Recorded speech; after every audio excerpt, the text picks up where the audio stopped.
讲到即摆囡仔人也是会高超化的哦。伫台北的民和国小，就针对中高年级的囡仔开一个 EQ 课程，学校8当前要甲情绪管理协会合作，训练一寡志工妈妈甲学生囡仔，讲安怎面对家己的情绪变化。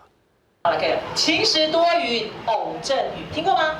透过各种的形容解说情绪变化，伊是 EQ 老师，嘛是志工妈妈，用课程甲教具，互学生囡仔了解安怎处理熊来的情绪。实际上，我们就从这个课程里面，用很贴切孩子的生活例子来告诉孩子说，其实情绪并没有对错。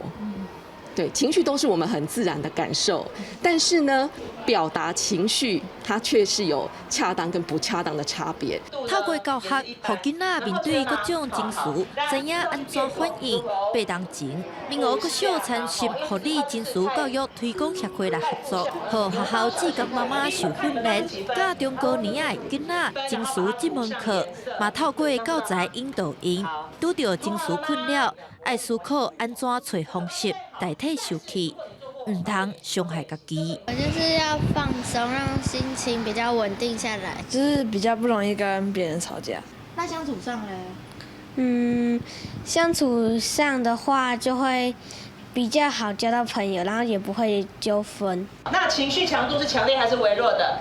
虽然拄开始嘛有家长反对课程，学校经过长时间的推测，第108年度对5年学生的家长做调查，发现有超过8%的人认为这个课对囡仔有帮助，伫人际互动甲情绪转变，嘛有9%认为有帮助。所以我们在做的，真的就是所谓的预防教育，对，然后让孩子们他先去了解自己，因为了解自己之后，才有办法去处理后面所有的问题。